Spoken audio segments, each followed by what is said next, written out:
Hi friends, ಎಲ್ಲರೂ ಹೇಗಿದ್ದೀರಾ? ಚೆನ್ನಾಗಿದ್ದೀರಾ ಎಂದು ಭಾವಿಸಿದ್ದೇನೆ. ಇವತ್ತು ದೇವಸ್ಥಾನ ಹತ್ರ ಹೋಗ್ಬೇಕಾಯ್ತು. ಬೆಳಗ್ಗೆ ಬೇಗ ಎದ್ಬಿಟ್ಟು ಹೊರಗಡೆ ನೋಡ್ತೀನಿ, ಮಳೆ ಮಳೆ ಚೆನ್ನಾಗಿ ಮಳೆ ಬರ್ತಿದೆ ಫ್ರೆಂಡ್. ಅದು ಸೋನೆ ಥರ ಬರ್ತಿದೆ, ಜೋರಾಗೂ ಬರ್ತಿಲ್ಲ. ಹೇಗೆ ಹೋಗೋದೋ ಗೊತ್ತಿಲ್ಲ ನನಗಂತೂ. ಮಳೆ ಬರ್ತಿದೆ, ತುಂಬ ಚಳಿ ಆಯ್ತಿತ್ತು. ಅದಕ್ಕೆ ಸ್ವಲ್ಪ ಬಿಸಿನೀರು ಕುಡಿದ್ಬಿಟ್ಟು ತಿಂಡಿಗೆ ರೆಡಿ ಮಾಡೋಣ ಅಂತ ಕುಡಿತಾ ಇದ್ದೀನಿ. ತಿಂಡಿ ನೈಟೇ ಡಿಸೈಡ್ ಮಾಡಿದ್ದೆ, ಗೀ ರೈಸ್ ಮಾಡೋಣ ಅಂತ. ಅದಕ್ಕೆ ಬೆಳಗ್ಗೆ ಬೇಗ ಎದ್ಬಿಟ್ಟು ಗೀ ರೈಸ್ಗೆ ರೆಡಿ ಮಾಡ್ಕೊತಾ ಇದ್ದೀನಿ. ಕಾಯೆಲ್ಲ ತುರಿದ್ಬಿಟ್ಟು ಅದನ್ನು ರುಬ್ಬಿಟ್ಟು ರಸ ಎಲ್ಲ ತಕ್ಕಂಡು ಇಟ್ಕೊಬಿಡ್ತೀನಿ. ಫಸ್ಟೇ ತಕ್ಕಂಡು ಇಟ್ಕೊಂಡ್ರೆ ಬೇಗ ತಿಂಡಿ ಮಾಡ್ಬೋದು.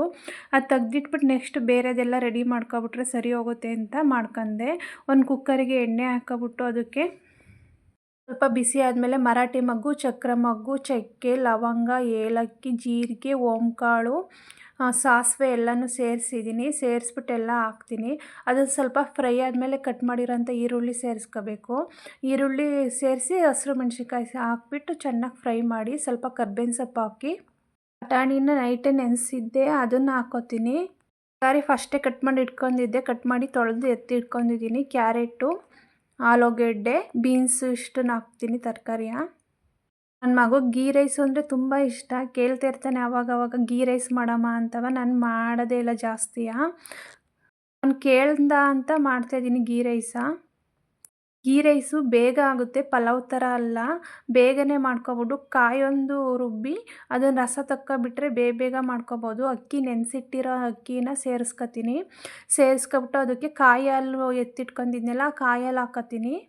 ಹಾಲು 2 ಗ್ಲಾಸ್ ಹಾಕೊಂಡೆ. ನಾವು ಅಕ್ಕಿಗೆ ನೀರು ಇವಾಗ ಎಷ್ಟು ಹಾಕ್ಕೋಬೇಕು ಅಂತವ ಹಾಲು ಸೇರಿಸ್ಬಿಟ್ಟು ಹಾಕ್ಕೋಬೇಕಾಗುತ್ತೆ. ನೀರು ಎಷ್ಟು ಗ್ಲಾಸ್ ಬೇಕು ಅಂತವ ಹಾಲೆಲ್ಲ ಹಾಕ್ಕೊಬಿಟ್ಟು ಅದೊಂದು ಕುದಿ ಬಂದಮೇಲೆ ಉಪ್ಪೆಲ್ಲ ಸೇರಿಸ್ಬಿಟ್ಟು ಕೊತ್ತಂಬರಿ ಎಲ್ಲ ಸೇರಿಸ್ಬಿಟ್ಟು ಲಿಟ್ಟಲ್ಲಿ ಕ್ಲೋಸ್ ಮಾಡಿದರೆ ಮುಗೀತು. ಒಂದು ವಿಷಲ್ ಸಾಕು, ಜಾಸ್ತಿ ಏನು ಹಾಕ್ಸೋ ಅವಶ್ಯಕತೆ ಇರಲ್ಲ. ಗೀ ರೈಸ್ಗೆ ಚೆನ್ನಾಗಿರುತ್ತೆ. ನನಗೂ ಇಷ್ಟ ಆಗುತ್ತೆ ಗೀ ರೈಸು. ಕೂಟೆಲ್ಲ ಮಾಡಿದರೆ ಇನ್ನೂ ಚೆನ್ನಾಗಿರುತ್ತೆ. ಆದರೆ ನಂಗೆ ಕೂಟೆಲ್ಲ ಇಷ್ಟ ಆಗಲ್ಲ. ಮದುವೆ ಮನೆಯಲ್ಲೆಲ್ಲ ಮಾಡ್ತಾರಲ್ಲ ಗೀ ರೈಸ್, ಆ ಗೀ ರೈಸ್ ಇಷ್ಟ ಆಗಲ್ಲ. ಈ ಥರ ಸಿಂಪಲಾಗಿ ಮಾಡಬೇಕು, ಆವಾಗ ಚೆನ್ನಾಗಿರುತ್ತೆ. ಕುಕ್ಕರ್ ತುಂಬ ಇತ್ತು, ಮಿಕ್ಸ್ ಮಾಡೋಕ್ಕಾಗಲ್ಲ ಅಂತ ಇನ್ನೊಂದು ಇದು ತಗೊಬಿಟ್ಟು ಮಿಕ್ಸ್ ಮಾಡ್ತಾಯಿದ್ದೀನಿ. ನನ್ನ ಮಗ ಸ್ಕೂಲಿಗೆ ರೆಡಿ ಆಗ್ತಾವನೆ. ನೋಡಿ ಯಾವ ಥರ ರೆಡಿ ಆಯ್ತಾವನೆ. ಜರ್ಕಿನ್ ಮೇಲೊಂದು ಇನ್ನೊಂದು ಕೋಲ್ಟ್ ಹಾಕತ್ತಾವನೆ. ಮಳೆ ಬರ್ತಿದೆ, ಸೋನೆ ಥರ ನೆಂದು ಹೋಗ್ತೀನಿ ಅಂತ ಈ ಥರ ಐಡಿಯಾ ಹಾಕೊಂಡು ಹೋಗ್ತಾವನೆ. ತಿಂಡಿ ಎಲ್ಲ ಹಾಕ್ಕೊಟ್ಟೆ, ತಿಂದ್ಬಿಟ್ಟು ಅವ್ನು ಸ್ಕೂಲಿಗೆ ಹೋದ. ಅವ್ರ ಅಪ್ಪ ಬಂದು ಕರ್ಕೊಂಡು ಹೋದ್ರು. ಮಳೆ ಬರ್ತಾನೆ ಇತ್ತು ಸೋನೆ ಥರವ. ಆದ್ರೂ ಮಳೆ ಬರ್ತಿದೆ ಅಂತ ಜಾಸ್ತಿ ಸ್ಕೂಲಿಗೆಲ್ಲ ರಜೆ ಹಾಕ್ಸೋಕ್ಕಾಗಲ್ಲ ಅಂತ ಕಳಿಸ್ಕೊಟ್ಟೆ. ಏನಾರು ಎಮರ್ಜೆನ್ಸಿ ಇದ್ದರೆ ಮಾತ್ರ ರಜೆ ಹಾಕಿಸ್ತೀನಿ, ಇಲ್ಲಾಂದರೆ ಮಳೆ ಬರ್ತಿದೆ ಅಂತ ಎಲ್ಲ ರಜೆ ಹಾಕ್ಸೋಕೆ ಹೋಗಲ್ಲ ಅವನ್ನ. ಇವಾಗ ನಂದು ತಿಂಡಿ ತಿಂದೆಲ್ಲ ಆಯಿತು.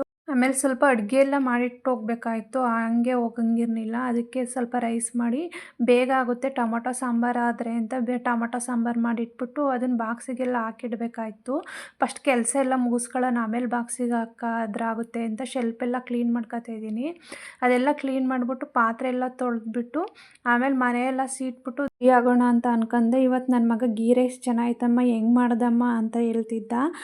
ಇನ್ನು ಈ ಥರನೇ ಮಾಡಮ್ಮ ಅಂತ ಹೇಳ್ತಿದ್ದ. ನಾನು ಯಾವಾಗಲೂ ಇದೇ ಥರನೇ ಮಾಡೋದು. ಒಂದೊಂದು ಸತಿ ಒಂದೊಂದು ಥರ ಟೇಸ್ಟ್ ಬರುತ್ತೆ, ಒಂದೇ ಥರ ಟೇಸ್ಟ್ ಬರೋದೇ ಇಲ್ಲ.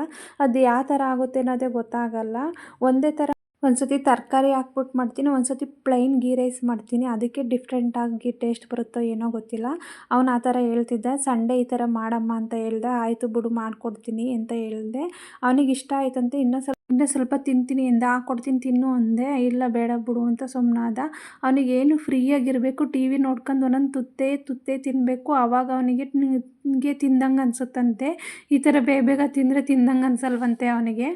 ಆಮೇಲೆ ನನ್ನ ತಂಗಿಗೂ ಫೋನ್ ಮಾಡಿದೆ, ಬಾ ದೇವಸ್ಥಾನಕ್ಕೆ ಹೊರಡ್ತಾಯಿದ್ದೀನಿ ಬರ್ತೀನಿ ಅಂತವ. ಅವಳು ಇಲ್ಲ ಮನೆಗೆ ಬಾ, ಮಳೆ ಬರ್ತೈತೆ, ನಾನು ಬರಲ್ಲ ಅಂತ ಅಂದಳು. ಇಲ್ಲ ದೇವಸ್ಥಾನಕ್ಕೆ ಹೋದ್ಮೇಲೆ ಮನೆಗೆ ಹೋಗ್ಬಾರ್ದಂತೆ, ಎಲ್ಲೂ ಹೋಗ್ಬಾರ್ದಂತೆ ಹೊರಗಡೆ, ಡೈರೆಕ್ಟ್ ಮನೆಗೆ ಹೋಗ್ಬೇಕಂತೆ ದೇವಸ್ಥಾನದಿಂದವ. ನಾವು ದೇವಸ್ಥಾನದಿಂದ ಹೋದ್ಮೇಲೆ ದೇವರು ನಮ್ಮ ಹಿಂದೆನೇ ಬರ್ತಾನಂತೆ. ಇವ್ರಿಗೆ ಕಷ್ಟ ಏನೈತೆ, ಏನು ಪ್ರಾಬ್ಲಮ್ ಐತೆ ಅಂತ ಚೆಕ್ ಮಾಡೋದಕ್ಕೆ ಬರ್ತಾನಂತೆ ಅಂತ ಹೇಳ್ತಾರೆ. ನನಗಂತೂ ಗೊತ್ತಿಲ್ಲ, ಅದಕ್ಕೆ ನಾನು ಅದನ್ನೇ ಫಾಲೋಸ್ತೀನಿ.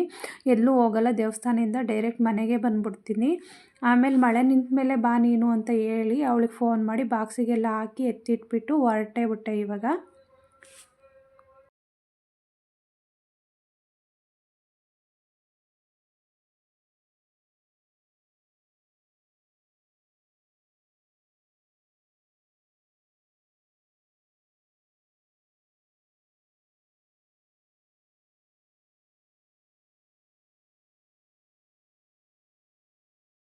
ಇವಾಗ ಶಾಂತಿಗ್ರಾಮಕ್ಕೆ ಬಂದೆ. ಬಸ್ಸು ತುಂಬ ಅಂದರೆ ತುಂಬ ರಶ್ ಇತ್ತು. ಮಳೆ ಬೇರೆ ಬರ್ತಿತ್ತು. ಸೋನೆ ಥರ ಕುತ್ಕೊಳ್ಳೋದಕ್ಕೂ ಜಾಗ ಇರಲಿಲ್ಲ. ಸದ್ಯಕ್ಕೆ ಬೇಗ ಮಳೆ ಬೇರೆ ಬರ್ತಿತ್ತು. ಸರಿ ಆಯಿತು ಅಂತ ಅದೇ ಬಸ್ಸಿಗೆ ಬಂದೆ. ಈ ದೇವಸ್ಥಾನ ಹತ್ರ ಬಂದೆ. ನೋಡಿ ಇದೇ ದೇವಸ್ಥಾನ. ಶ್ರೀ ಲಕ್ಷ್ಮೀ ವರದ ಯೋಗ ಭೋಗ ನರಸಿಂಹ ದೇವಸ್ಥಾನ ಇದು. ಇದು ಶಾಂತಿಗ್ರಾಮದಲ್ಲಿ ಇರೋದು ಹಳೇ ದೇವಸ್ಥಾನ. ಈಗಿನ ದೇವಸ್ಥಾನ ಅಲ್ಲ. ಫಸ್ಟೆಲ್ಲ ಫೇಮಸ್ ಇರಲಿಲ್ಲ. ಇವಾಗ ಕೊರೋನಾ ಬಂದು ಹೋದ್ಮೇಲೆ ತುಂಬ ಫೇಮಸ್ ಆಗಿ ಹೋಗ್ಬಿಟ್ಟಿದೆ ಈ ದೇವಸ್ಥಾನ. ನಾವು ಚಿಕ್ಕದ್ರಿಂದನೂ ಈ ದೇವಸ್ಥಾನ ನೋಡ್ಕೊಂಡೇ ಅಲ್ಲಿಗೆ ಶಾಂತಿಗ್ರಾಮಕ್ಕೆ ಹೋಗಿ ಬಂದು ಎಲ್ಲ ಮಾಡ್ತಿದ್ವಿ. ಅವಾಗ ಜಾಸ್ತಿ ಓಪನ್ನೇ ಇರ್ತಿರ್ಲಿಲ್ಲ ಈ ದೇವಸ್ಥಾನ. ಇವಾಗಂತೂ ಮಂಗಳವಾರ ಬಂದರೆ ತುಂಬ ರಶ್ ಇರುತ್ತೆ. ಇವಾಗ ತುಂಬ ಫೇಮಸ್ ಆಗಿ ಹೋಗ್ಬಿಟ್ಟಿದೆ ದೇವಸ್ಥಾನ. ಇಲ್ಲಿಗೆ ಜಾಸ್ತಿ ಲೇಡೀಸೇ ಬರೋದು, ಜೆಂಟ್ಸ್ ಏನು ಕಡಿಮೆ ಬರೋದು. ಬರ್ತಾರೆ ಆದರೆ ರೇರು, ಜಾಸ್ತಿ ಇರಲ್ಲ. ಲೇಡೀಸ್ ಅಂತೂ ತುಂಬ ಜನ ಇರ್ತಾರೆ. ನಮಗೆ ಏನೇ ಕಷ್ಟ ಇದ್ದರೂ ಪರಿಹಾರ ಆಗುತ್ತೆ ಅಂತ ಬರ್ತಾರೆ ತುಂಬ ಜನ. ನನಗೂ ತುಂಬ ಪ್ರಾಬ್ಲಮ್ ಇತ್ತು. ನಮ್ಮ ಮನೆಯವ್ರಿಗೆ ತುಂಬ ಹೆಲ್ತ್ ಅಪ್ಸೆಟ್ ಆಗ್ತಿತ್ತು. ಒಂದಾದ್ಮೇಲೆ ಒಂದು ಪ್ರಾಬ್ಲಮ್ ಬರ್ತಾನೆ ಇತ್ತು. ಅವ್ರಿಗೆ ಯಾವಾಗ ಇದೇ ಥರನೇ ಆಗ್ತಿರೋದ್ರಿಂದ ಅಮ್ಮ ತಂಗಿ ಹಂಗೆ ಅಂದರು, ಇಲ್ಲಿಗೆ ತುಂಬ ಜನ ಬರ್ತಾರೆ ಬಾ ನೀನುವೆ ಅಂತ. ಅದಕ್ಕೆ ನಾನು ಬಂದೆ ಇಲ್ಲಿಗೆ. ನಾನು ಬಂದು 26 ವಾರ ಆಗಿದೆ ಇಲ್ಲಿ ದೇವಸ್ಥಾನಕ್ಕೆ. ಇನ್ನೂ ಕಂಟಿನ್ಯೂ ಮಾಡ್ತಾನೇ ಇದ್ದೀನಿ. ಇವ್ರ ಹತ್ರ ಹರಕೆ ಮಾಡ್ಕೊಂಡಂಗೆ ಎಷ್ಟು ವಾರ ಬರ್ತೀವಿ, ಎಷ್ಟು ವಾರ ಬಂದು ಮಾಡೋಕ್ಕಾಗುತ್ತೆ ಅಂತ 3, 9 ಇಲ್ಲಾಂದರೆ 21, 16 ಈ ಥರ ಇರುತ್ತೆ. 48 ವಾರ. ನಾನು 48 ವಾರ ಅಂತ ಅಂದ್ಕೊಂಡಿದ್ದೆ. 48 ಸುತ್ತಬೇಕಾಗುತ್ತೆ ದೇವಸ್ಥಾನ ಸುತ್ತ. ಇನ್ನೇನು ಇಲ್ಲ, ಬರೀ ಹರಕೆ ಮಾಡ್ಕೊಳ್ಳೋದು, ಬರೋದು, 48 ಸುತ್ತೋದು, ದೇವ್ರ ದರ್ಶನ ಮಾಡೋದು ಅಷ್ಟೇ ಇಲ್ಲಿ. ಇನ್ನೇನು ಇರಲ್ಲ. ಇವಾಗ ಮಹಾಮಂಗಳಾರತಿ ಆಯ್ತೈತೆ. ಎಲ್ಲ 48 ಸುತ್ತೋದಕ್ಕೆ ಕೌಂಟ್ ಮಾಡ್ಕೊಳ್ಳೋದಕ್ಕೆ ಬೇಳೆ, ತೊಗರಿಬೇಳೆ, ಕಡಲೆಬೇಳೆ ಈ ಥರ ತಗೊಂಡು ಬರ್ತಾರೆ. ಕರ್ಪೂರ ಹಚ್ಚೋರು ಕರ್ಪೂರನಾದರೂ ಹಚ್ತಾರೆ, ಇಲ್ಲ ಹೂವು ಹಾಕೋರು ಹೂವನಾರು ಹಾಕ್ತಾರೆ. ಒಟ್ನಲ್ಲಿ 48 ಸುತ್ತೋದಕ್ಕೆ ಕೌಂಟ್ ಮಾಡ್ಕೋತಾರೆ. ಗೊತ್ತಾಗಲ್ಲ ಅಂತ, ಮಿಸ್ ಆಗುತ್ತೆ ಅಂತ ಈ ಥರ ಮಾಡ್ಕೊಬಿಟ್ಟು ಮಾಡ್ತಾರೆ. ನಾನು ಪ್ರದಕ್ಷಿಣೆ ಮಾಡಬೇಕು. 48 ಸುತ್ತಿ ಆದಮೇಲೆ ನಾನು ಮನೆಗೆ ಹೋಗೋದು. ನಾನು ಒಂದಿನವೂ 9, 6 ಈ ಥರ ಎಲ್ಲ ಸುತ್ತಿಲ್ಲ. ಕಂಟಿನ್ಯೂಸ್ 48 ಸುತ್ತಿಬಿಟ್ಟೇ ಹೋಗೋದು. ನಾನು ಈ ದೇವಸ್ಥಾನಕ್ಕೆ ಬಂದರೆ ಪಾಸಿಟಿವ್ ವೈಫ್ ಸಿಗುತ್ತೆ. ನನಗೆ ತುಂಬ ಖುಷಿಯಾಗುತ್ತೆ. ಇಲ್ಲೇ ಇನ್ನೂ ಸ್ವಲ್ಪ ತಿರಬೇಕು ಅನಿಸುತ್ತೆ. ಜಾಸ್ತಿ ಹೊತ್ತೇ ಇದ್ಬಿಟ್ಟು ಹೋಗ್ತೀನಿ. 11:30ಗೆ ಮನೆಯಿಂದ ಹೊರಟ್ರೆ ಇಲ್ಲಿ ಬರೋಷ್ಟರೊಳಗೆ 12 ಗಂಟೆ ಆಗುತ್ತೆ. 12 ಗಂಟೆ ಇಲ್ಲಾಂದರೆ 12:15 ಆಗುತ್ತೆ. ಇಲ್ಲಿಂದ ನಾನು 3 ಗಂಟೆ ತನಕ ಹೋಗಲ್ಲ, ಇಲ್ಲೇ ಇರ್ತೀನಿ. ಪ್ರದಕ್ಷಿಣೆ ಎಲ್ಲ ಹಾಕಿ ಪ್ರಸಾದ ಎಲ್ಲ ಕೊಡ್ತಾರೆ, ಅದನ್ನೆಲ್ಲ ತೊಗೊಬಿಟ್ಟು ನಿಧಾನಕ್ಕೆ ಹೋಗ್ತೀನಿ.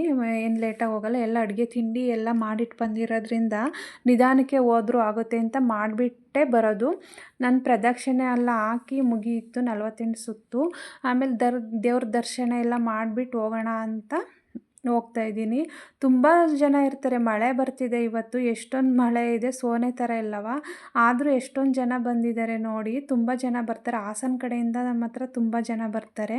ಚನ್ನರಾಯಪಟ್ಟಣದಿಂದಲೂ ಬರ್ತಾರೆ, ಆದರೆ ಅಷ್ಟೊಂದೇನಿರಲ್ಲ. ಬೆಂಗಳೂರಿಂದಲೂ ಬರ್ತಾರಂತಪ್ಪ, ಅಲ್ಲಿಂದಲೂ. ದೇವ್ರದ್ದು ಏನಾದ್ರು ವಿಶೇಷತೆ ಐತೆ ಅಂತ ಒಂದು ಸ್ವಲ್ಪ ಜನಕ್ಕೆ ಗೊತ್ತಾದರೆ ಸಾಕು, ಅವರಿಂದ ಅವರಿಗೆ ಎಷ್ಟು ಸ್ಪ್ರೆಡ್ ಆಗಿ ಬರ್ತಾರೆ ಅಂತ ಗೊತ್ತಿಲ್ಲ.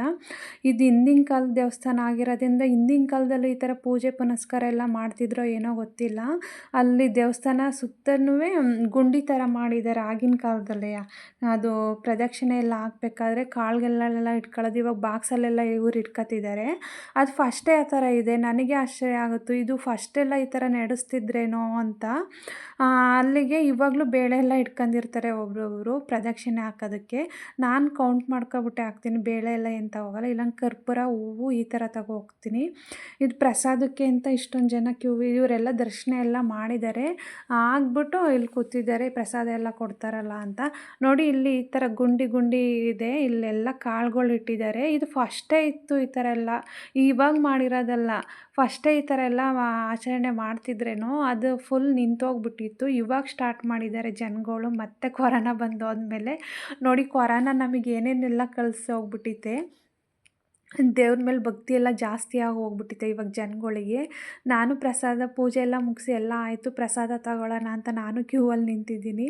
ಇವಾಗೆಲ್ಲ ತಗೊಬಿಟ್ಟು ಆಮೇಲೆ ತಂಗಿನೂ ಬಂದಿದ್ಲಲ್ಲ, ಇಬ್ರಾಳನು ಪ್ರಸಾದ ತಗೊಬಿಟ್ಟು ಆಮೇಲೆ ಅವಳು ಹೊರಡ್ತೀನಿ ನನಗೆ ಟೈಮ್ ಆಗುತ್ತೆ, ಮಳೆ ಬೇರೆ ಬರ್ತೈತೆ, ಜಾಸ್ತಿ ಹೊತ್ತಿರಲ್ಲ ಅಂತ ಅಂದ್ಲು.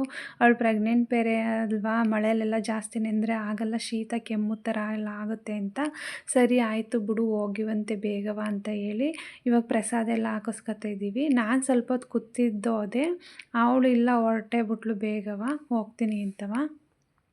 ಇಲ್ಲೆಲ್ಲ ಪ್ರಸಾದ ಈ ಥರ ಹಾಕಿಸ್ಕೊಬಿಟ್ಟು ಬಂದ್ಬಿಟ್ಟು ಇಲ್ಲೆಲ್ಲ ಕುತ್ಕೊಬಿಟ್ಟು ತಿನ್ನೋದು ಚೆನ್ನಾಗಿರುತ್ತೆ. ಪ್ರಸಾದ ಇದು ಪಾಯಸ ಮಾಡ್ತಾರೆ, ತುಪ್ಪದಲ್ಲೇ ಮಾಡಿರ್ತಾರೆ. ಎಷ್ಟು ಚೆನ್ನಾಗಿರುತ್ತೆ ಅಂದರೆ ಪೊಂಗಲ್ಲು ಮತ್ತು ಮೊಸರನ್ನ ಕೊಡ್ತಾರೆ ಊಟಕ್ಕೆ. ಆಮೇಲೆ ಅವಳು ಬ್ಯಾಗ್ ಕೊಟ್ಬಿಟ್ಟು ಹೋಗ್ತೀನಿ ಬಾ ನಿನಗೆ, ಆಮೇಲೆ ನೀನು ಯಾವಾಗಲಾರು ಹೋಗಿವಂತೆ ನನಗೆ ಟೈಮ್ ಆಗುತ್ತೆ ಅಂತ ಅಂದ್ಲು. ಅದಕ್ಕೆ ಸರಿ ಆಯಿತು ಇಸ್ಕೊಳ್ಳೋಣ ಅಂತ ಹೋದೆ. ನಾನೊಂದು ಚಿಕ್ಕ ಬಾಕ್ಸಲ್ಲಿ ತಗೋಗಿದ್ದೆ. ಅವಳು ನೋಡಿ ನನಗೆ ಊರಿಂದ ಎಷ್ಟೊಂದು ತಗೊಬಂದಿದ್ದಾಳೆ ಅಂತವ. ಅವಳು ಕೊಟ್ಬಿಟ್ಟು ಹೋದ್ಲು. ನಾನು ಸ್ವಲ್ಪ ಹೊತ್ತು ಕೂತ್ಕೊಂಡು ಅಲ್ಲಿ ದೇವ್ರ ದರ್ಶನ ಎಲ್ಲ ಮುಗಿಸಿ ಆಮೇಲೆ ನಿಧಾನಕ್ಕೆ ಮನೆಗೆ ಬಂದೆ. ಮನೆಗೆ ಬಂದಾದ್ಮೇಲೆ ಏನೇನು ತಗೊಬಂದಿದ್ದಾಳೆ ಅಂತ ಚೆಕ್ ಮಾಡ್ತಾ ಇದ್ದೀನಿ. ನೋಡಿ ಎಷ್ಟೊಂದು ಐಟಮ್ಸ್ ತಗೊಬಂದ್ಬಿಟ್ಟಿದ್ದಾಳೆ ಅವಳು. ನನಗೆ ಹಿಡ್ಕೊಂಡು ಬರೋದಕ್ಕೆ ಆಗ್ತಿರ್ಲಿಲ್ಲ, ಅಷ್ಟೊಂದು ವೆಯ್ಟ್ ಇತ್ತು ಅದು. ಅದಕ್ಕೆ ಏನೇನು ತಗೊಬಂದಿರ್ಬೋದು ಅಂತ ನೋಡ್ತಾ ಇದ್ದೀನಿ. ಕುಂಬಳಕಾಯಿ ಹಾಕಿದ್ದಾಳೆ, ಅದಕ್ಕೆ ಅದು ಜಾಸ್ತಿ ವೆಯ್ಟ್ ಆಗ್ತಿರೋದು. ನನಗೆ ಬೆರಕೆ ಸೊಪ್ಪು ಅಂದ್ರೆ ಇಷ್ಟ, ಇಲ್ಲೆಲ್ಲ ಸಿಗತ್ತಿರ್ಲಿಲ್ಲ ನಾನು, ಅದಕ್ಕೆ ಅವಳೇ ಕೊಟ್ಟು ಕಳಿಸಿದ್ದಾಳೆ. ಮನೇಲೇ ಕರ್ಬೇವಿನ ಸೊಪ್ಪಿತ್ತು, ಹಸು ಇದೆ ಮನೆಯಲ್ಲಿ, ಅದಕ್ಕೆ ಹಾಲೆಲ್ಲ ತಗೊಬಂದಿದ್ದಾಳೆ. ಶುಂಠಿ ಹಾಕಿದ್ದಾರೆ ಊರಲ್ಲಿ. ನುಗ್ಗೆ ಸೊಪ್ಪೆಲ್ಲ ತಗೊಬಂದಿದ್ಲು, ಅದನ್ನೆಲ್ಲ ಎತ್ತಿಟ್ಟು ನಾನು ಬಾಳೆಹಣ್ಣು ತಗೊಬಂದಿದ್ರು ನಮ್ಮ ಮನೆಯಲ್ಲಿ. ನಮ್ಮ ಮಾವ ಮನೆಯದೇ ಬಾಳೆಹಣ್ಣು, ಅದು ಫುಲ್ ಅಳ್ಗಿ ಹೋಗ್ಬಿಟ್ಟಿದೆ ಬಾಳೆಹಣ್ಣು. ಅವ್ರು ನೋಡಿಲ್ಲ, ಅದನ್ನು ಕಟ್ ಮಾಡಿಬಿಟ್ಟು ಅಡ ಹಾಕಿರ್ತಾರೆ, ಅವ್ರು ನೋಡಿಲ್ಲ, ಫುಲ್ ಅಳ್ಗಿ ಹೋಗ್ಬಿಟ್ಟಿದೆ. ತಗೊಬಂದಿದ್ರು, ಅದನ್ನು ಇಟ್ಬಿಟ್ಟು ಜಾಸ್ತಿ ದಿನ ತಿನ್ನೋದಕ್ಕಾಗಲ್ಲ, ಕರ್ಗಿ ಹೋಗ್ಬಿಡುತ್ತೆ ಅಂತ ಏನಾದರೂ ರಸಾಯನ ಮಾಡೋಣ ಅಂತ ಮಾಡ್ತಾಯಿದ್ದೀನಿ. ನನ್ನ ಮಗ ಸ್ಕೂಲಿಂದ ಬಂದಾಗ ಏನಾದರೂ ಕೊಡಮ್ಮ ಅಂತ ಇರ್ತಾನೆ, ಅವ್ನು ಬರೋಷ್ಟರೊಳಗೆ ಏನಾರ ಮಾಡೋಣ ಅಂತ ರೆಡಿ ಮಾಡ್ತಾನೆ ಇದ್ದೆ. ಅಷ್ಟರೊಳಗೆ ಅವನು ಬಂದ, ಏನು ಮಾಡ್ತಾಯಿದ್ದೀಯಾ ಅಂದ. ಹಿಂಗೆ ರಸಾಯನ ಮಾಡ್ತಾಯಿದ್ದೀನಿ ಅಂತ ಅಂದೆ. ಸರಿ ಆಯಿತು, ನಾನು ಸಿಪ್ಪೆ ಬಿಡಿಸ್ಕೊಡ್ತೀನಿ ಅಂತ ಬಟ್ಟೆ ಎಲ್ಲ ಚೇಂಜ್ ಮಾಡಿ ಕೈ ಕಾಲೆಲ್ಲ ತೊಳ್ಕೊಂಡು ಅವನು ರೆಡಿ ಮಾಡ್ತಾವನೆ. ಸಿಪ್ಪೆ ಎಲ್ಲ ಬಿಡಿಸ್ತಾ ಆಮೇಲೆ ಕಟ್ ಮಾಡ್ಕೊಡ್ತೀನಿ ಕೊಡು ಅಂದ. ಚಾಕು ಬೇರೆಯ, ಕೈ ಏನಾರ ಕಟ್ ಮಾಡ್ಕೊಬಿಟ್ರೆ ಅಂತ ನಾನು ಕೊಡಲಿಲ್ಲ. ಬೇಡ ಬಿಡು ನಾನು ಕಟ್ ಮಾಡಿಕೊಡ್ತೀನಿ, ಸ್ವಲ್ಪ ಕಾಯಿ ತುರ್ಕೊಡಪ್ಪ ಅಂತ ಅಂದೆ. ಆಮೇಲೆ ಸರಿ ಆಯಿತು ಅಂತ ತುರ್ಕೊಡ್ತಿದ್ದಾನೆ. ಚೆನ್ನಾಗಿರುತ್ತೆ ರಸಾಯನ. ನಾನು ಬಾಳೆಹಣ್ಣು ಜಾಸ್ತಿ ಇದ್ದಾಗೆಲ್ಲ ಈ ಥರ ಮಾಡ್ತೀನಿ, ವೇಸ್ಟ್ ಮಾಡಲ್ಲ ಬಾಳೆಹಣ್ಣೆಲ್ಲನೂ. ಈ ಥರ ಮಾಡಿ ಇಟ್ಟಿದ್ರೆ ಸ್ವಲ್ಪ ಹೊತ್ತು ಮುಂಚೆಗಳೇ ಮಾಡಿಡಬೇಕು ನಾವು ತಿನ್ನೋಕ್ಕಿಂತ ಮುಂಚೆಗಳೇ, ಆವಾಗ ಬಾಳೆಹಣ್ಣು ರಸ ಎಲ್ಲ ಬಿಡ್ಕೊಂಡಿರುತ್ತೆ ಸಕ್ಕರೆ ಜೊತೆಯ, ಆವಾಗ ಚೆನ್ನಾಗಿರುತ್ತೆ. ಇದಕ್ಕೆ ಸಕ್ಕರೆನಾದರೂ ಹಾಕೋಬೋದು, ಬೆಲ್ಲನಾದರೂ ಹಾಕೋಬೋದು, ಚೆನ್ನಾಗಿರುತ್ತೆ ಟೇಸ್ಟು. ಕಾಯೆಲ್ಲ ಜಾಸ್ತಿ ಹಾಕ್ಬಾರ್ದು, ಕಾಯಿ ಜಾಸ್ತಿ ಹೊತ್ತು ಇಟ್ಟಿದ್ರೆ ಸ್ಮೆಲ್ ಬಂದ್ಬಿಡುತ್ತೆ ಅಂತ ಕಾಯಿ ಸ್ವಲ್ಪ ಕಡಿಮೆನೇ ಹಾಕ್ಬಿಡ್ತೀನಿ. ಹಂಗಾಗಿ ಎಲ್ಲ ರೆಡಿ ಮಾಡಿ ಇಡ್ತಾಯಿದ್ದೆ, ಕಟ್ ಮಾಡಿ ಎಲ್ಲನೂ ಇಟ್ಕೊಂಡು ಆಮೇಲೆ ಸಂಜೆ ಊಟಕ್ಕೆ ಕೊಟ್ಟರಾಗುತ್ತೆ ಅಂತ ಮಾಡ್ತಾಯಿದ್ದೀನಿ. ಅವನು ಇವಾಗ ಒಂದು ಸ್ವಲ್ಪ ಹಾಕ್ಕೊಟ್ಬಿಡ್ತೀನಿ, ತಿನ್ಕೊಬಿಡ್ತಾನೆ ಅವನು. ಇವಾಗ ಬಾಳೆಹಣ್ಣೆಲ್ಲ ಕಟ್ ಮಾಡಾಯಿತು. ಇದಕ್ಕೆ ನಾನು ಏನೇನು ಹಾಕತ್ತೀನಿ ಅಂದರೆ ಸ್ವಲ್ಪ ತುಪ್ಪ ಹಾಕತ್ತೀನಿ, ಒಂದು ಸ್ಪೂನು, ಜಾಸ್ತಿ ಹಾಕಲ್ಲ. ನಿಮಗೆ ತುಪ್ಪ ಇಷ್ಟ ಇದ್ದರೆ ಹಾಕೊಳ್ಳಿ, ಇಲ್ಲಾಂದರೆ ಸ್ಕಿಪ್ ಮಾಡಿ. ನಾನು ಸ್ವಲ್ಪ ಹಾಕ್ತೀನಿ, ಜಾಸ್ತಿ ಹಾಕಕ್ಕೆ ಹೋಗಲ್ಲ. ಆಮೇಲೆ ಸಕ್ಕರೆ ಇದು ಬಾಳೆಹಣ್ಣೆ ಸ್ವೀಟ್ ಇರುತ್ತೆ, ನಿಮಗೆ ಎಷ್ಟು ಬೇಕು ಅಷ್ಟು ನೋಡಿ ಹಾಕೊಳ್ಳಿ, ರುಚಿಗೆ ತಕ್ಕಷ್ಟು. ಆಮೇಲೆ ಸ್ವಲ್ಪ ಅದಕ್ಕೆ ಜೇನುತುಪ್ಪ ಹಾಕ್ತೆ, ಜಾಸ್ತಿ ಹಾಕಲಿಲ್ಲ, ಒಂದೇ ಒಂದು ಸ್ಪೂನ್ ಹಾಕ್ತೆ, ಚೆನ್ನಾಗಿರುತ್ತೆ ಅಂತ. ಇದಕ್ಕೆ ಬೇಕಾದ್ರೆ ಗೋಡಂಬಿ, ಬಾದಾಮಿ, ಒಣ ಖರ್ಜೂರ ಎಲ್ಲ ಹಾಕೋಬೋದು, ನಾನು ಹಾಕಕ್ಕೆ ಹೋಗಲ್ಲ, ಸ್ವಲ್ಪ ಇಷ್ಟೇ ಹಾಕತ್ತೀನಿ. ಸ್ವಲ್ಪ ಕಾಯೆಲ್ಲ ಹಾಕಿ ಮಿಕ್ಸ್ ಮಾಡಿಬಿಟ್ಟು ಅವನಿಗೆ ಒಂದು ಸ್ವಲ್ಪ ತಂಬಿಟ್ಟು ರವೆ ಉಂಡೆ, ಬಾಳೆಹಣ್ಣು ಒಂದು ಸ್ವಲ್ಪ ಕೊಟ್ಟೆ, ತಿನ್ಕೋ ಅಂತ. ಹೊಸ್ದಾಗಿ ಯಾರ್ಯಾರು ಈ ವಿಡಿಯೋ ನೋಡ್ತಿದ್ದೀರಾ ಸಬ್ಸ್ಕ್ರೈಬ್ ಆಗಿ, ಲೈಕ್ ಮಾಡಿ, ಶೇರ್ ಮಾಡಿ, ಕಮೆಂಟ್ ಮಾಡಿ, ಸಪೋರ್ಟ್ ಮಾಡಿ. ಬಾಯ್, ಟೇಕ್ ಕೇರ್.